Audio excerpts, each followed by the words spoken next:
Perhatikan Pak, pada asalnya yang Rasulullah SAW sampaikan kepada umatnya itu untuk laki-laki dan wanita, tidak boleh dibedakan kecuali dengan dalil. Dulu saya waktu SD ajarkan sama guru agama, kalau perempuan sujudnya nggak boleh begini, tapi begini Pak.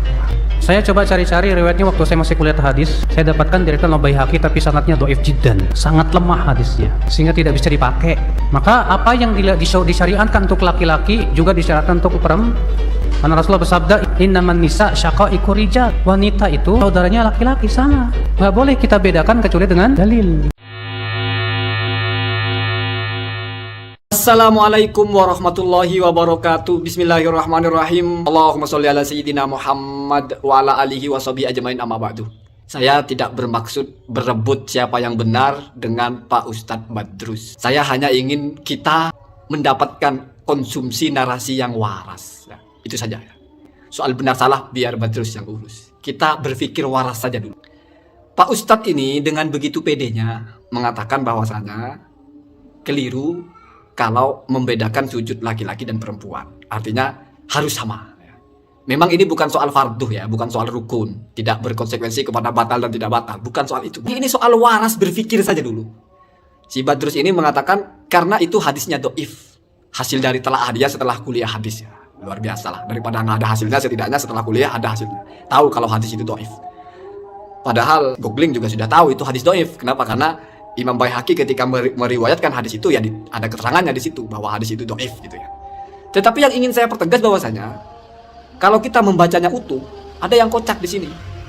Satu, Badrus ini dengan begitu pedenya menyampaikan narasi yang menyelisihi 4 ulama madhab. Ingat, 4 ulama madhab. Perempuan berbeda dengan laki-laki dalam sujud itu ittifaq 4 ulama madhab. Imam Malik berbeda bukan dalam perempuan tapi dalam laki-lakinya justru. Jadi kalau soal perempuan berbeda itu sudah ittifaq 4 madhab. Ingat, 4 madhab Pak. Lalu dikatakan oleh Badrus hadisnya dhaif. Lalu dikatakan oleh Badrus itu tidak boleh diamalkan karena dia sudah kuliah hadis.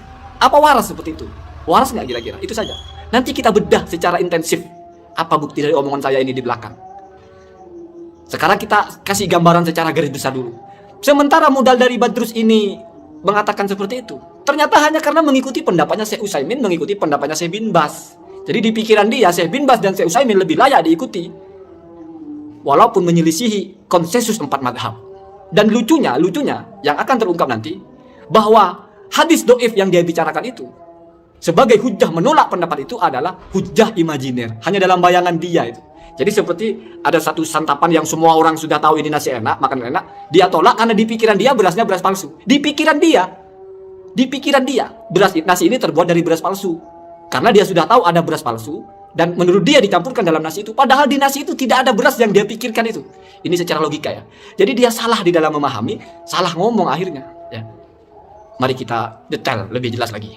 Sekarang mari kita buktikan bahwasanya perbedaan laki-laki dan perempuan dalam sujud itu adalah konsensus 4 madhab. Ini diambil dari kitab Al-Fiqhu ala Madzahibil Arba'ati. Wa minha ayyub ida ar-rajulu fi hali sujudihi batnahu an fahidaihi wa mirfaqaihi an jambaihi wa dhiraihi anil ardi.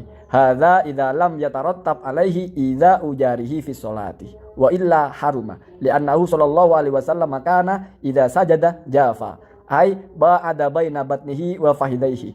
Ammal mar'atu fayusannu laha an tulsiqa batnaha bi fahidaiha muhafadatan ala satriha. Wa hadza muttafaqun alaihi illa indal malikiyati. Fandur madhabahum tahtal khotti 1. Catatan kaki yang 1 yang di bawah itu. Dari sini bisa difahami bahwa orang bersujud itu tajafa. Jafa. Paha dengan perut dijauhkan, tidak ditempelkan seperti orang depro. Jadi begitu caranya. Kemudian lengan diangkat, tidak nempel tanah gitu ya. Adziraihi alal ardi. Setelah itu juga mirfak atau siku ini satunya dikekirikan, satunya dikekanankan ya. Tidak ditempelkan di tengah gitulah. Kecuali kalau itu bisa mengganggu orang sebelahnya. Kalau mengganggu maka haram. Kecuali perempuan. Ammal mar'atu adapun perempuan apa? Tulsiku fahidaiha wa batniha. Paha dan perutnya ditempelkan gitu ya. Apa tujuannya? Muhafadatan ala satriha, agar lebih rapat, lebih tertutup gitu ya. Wa hadza muttafaqun alaihi, dan ini ittifaq illal malikiyah. Imam Malik dalam hal ini yang berbeda bukan tentang perempuannya, tetapi tentang laki-laki. Ingat. Jadi poin di atas itu ada dua. Yang pertama laki-laki sujud seperti apa, perempuan sujud seperti apa. Dan itu muttafaq 4 madhab. Kecuali Imam Malik ada perselisihan. Di bagian apa? Lihat catatan kaki. Tahtal khotti itu maksudnya catatan kaki yang di bawah itu. Kita baca di bagian 1 itu. Al-malikiyatu qalu yundabulir rojuli. Jadi ini tetap walaupun ada selisih bicara tentang laki-lakinya bukan perempuannya. Apa perbedaannya? Ayyub idabatnahu an fahidahi sama. Kemudian wamir faqaihi an rukbataihi. Jadi siku ini juga harus dijauhkan atau sunnah dijauhkan dari lutut atau di kitab lain disebut tajanuh seolah-olah membuat sayap. Kalau dalam yang 3 madhab itu tidak perlu seperti itu. Cukup siku itu tidak dirapatkan, artinya direnggangkan saja. Tidak perlu sampai jauh dengan lutut.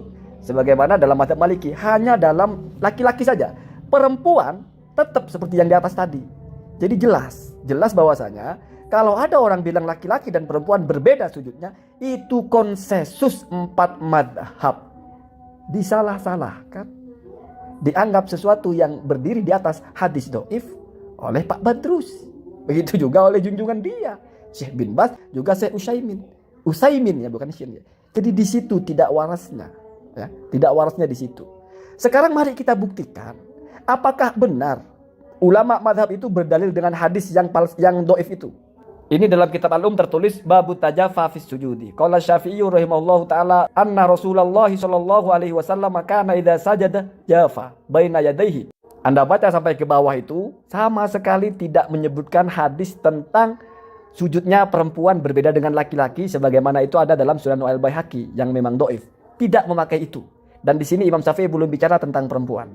Mari kita buka di halaman berikutnya. Ini kelanjutannya. Wa qala Syafi'i wa qad addaballahu ta'ala an-nisaa bil istitari wa addabahunna bidzalika Rasulullah sallallahu alaihi wasallam. Allah itu telah mengajarkan, telah mendidik, telah menerapkan satu etika kepada perempuan, yaitu mereka harus menutupi diri gitu ya.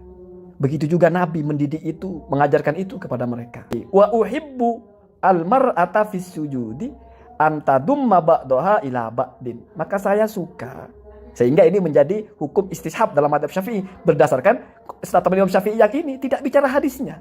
Sehingga saya suka perempuan di dalam sholat itu badannya itu rapat gitu, berkumpul ila ba'din, sebagian berkumpul kepada sebagian. Watul sikoh batnaha bifahidaiha. Dan perut sama paha ditempelkan. Watas judah, dan saya suka perempuan itu bersujud ka'astarima yakunulaha, sebagaimana paling tertutupnya dia, sebisa mungkin dalam keadaan paling tertutup gitu ya.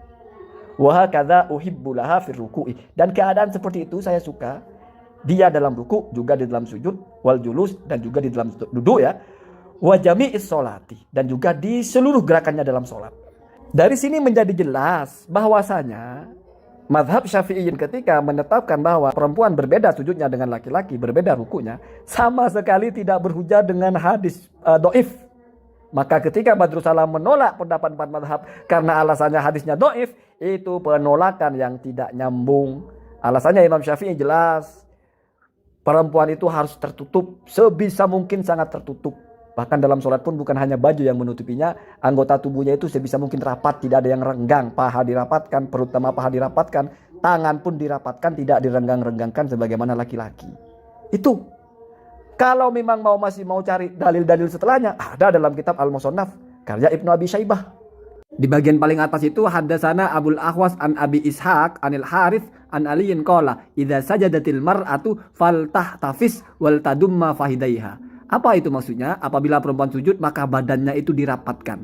Tahtafis itu ada di bawah au tajma'a ala ba'diha, yaitu badannya itu saling merapat. Bikhilafi halir rajuli fi sujudihi, berbeda dengan sujudnya laki-laki. Kira-kira seperti itu ya. Jadi ini menegaskan bahwa memang berbeda. Kira-kira seperti itu. Jadi sangat jelas, terang benderang ada dalilnya. Itu ya.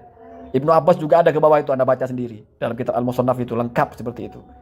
Dengan fakta seperti ini, maka jelas entah itu Ustadz Badrus, entah itu bin Baz, entah itu Syekh Usaimin yang mengatakan menolak kalau ada perbedaan antara laki-laki dan perempuan karena hadisnya doif, itu penolakan yang tidak nyambung. Kenapa? Karena Imam Syafi'i tidak berhujah dengan hal itu, tapi berhujah dengan ta'dibullahi an-nisa'a ala istitari wa ta'dibur rasul. Karena Allah mengajarkan perempuan dan Nabi juga mengajarkan perempuan untuk tertutup seperti itu. Dan yang terakhir, kenapa saya bilang keluar dari 4 madhab itu tidak waras? Saya ada satu referensi dari kitab Usul Fikih karya Imam Az-Zarkashi, Al-Bahrul Muhit ya. Di situ tertulis wal haqqu annal asra khala anil mujtahidi al-mutlaqi. Kebenarannya adalah bahwa sekarang sudah tidak ada lagi mujtahid mutlak yang berhak beristimbat sendiri, punya metodologi sendiri sebagaimana 4 madhab itu misalnya. Sudah tidak ada lagi yang mencapai level mereka. La an mujtahidin fi madhabi ahadil a'immati al-arba'ati. Bukan tidak ada mujtahid dalam madhab. Kalau mujtahid dalam madhab mungkin masih bisa. Wa qad waqa'ah, dan telah terjadi al-ittifaq, kesepakatan bainal muslimina, di antara semua orang Islam. Artinya ini ya mubalaghah juga sebetulnya, tetapi semua sudah sepakat gitu. Sehingga kalau ada yang keluar maka namanya tidak waras, tidak normal gitu. Apa? Ala anal haqqu munhasirun fi hadhil madzahibi. Bahwa kebenaran atau pendapat yang benar mesti hanya terbatas di antara yang 4 itu.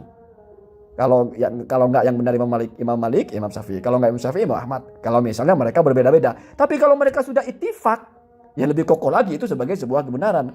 Wahina idin, maka seketika itu juga fala yajuzul amalu bi ghairiha. Tidak boleh lagi Pak Badrus mengkeluarkan pendapat yang menyelisih 4 madhab, termasuk masalah tai kucing. Jadi ini sama kasusnya dengan tai kucing itu. Ya, sama. Walaupun kalau tai kucing masih lebih keren, masih ada Imam Bukhari di situ, ada Imam Syaukani. Kalau ini ya mentok di Utsaimin sama Bin Bas aja sepertinya. Jadi yang menolak perbedaan laki-laki dan perempuan dalam sujud itu ya ulama-ulama dia saja gitu. Tetapi bagi Badrus itu lebih keren daripada ulama 4 madhab. Daripada kitab-kitab fikih yang sudah membahas bahwa memang berbeda laki-laki dan perempuan. Kitab-kitab fikih dalam 4 madhab memang berbeda. Tapi kata Badrus, hadisnya dhaif sehingga tidak boleh diamalkan. Sehingga dia tersadar dari SD. Kasihan dari SD dia diakal-akali oleh gurunya. Mungkin setelah kuliah dia baru sadar bahwa ternyata hadisnya dhaif ya.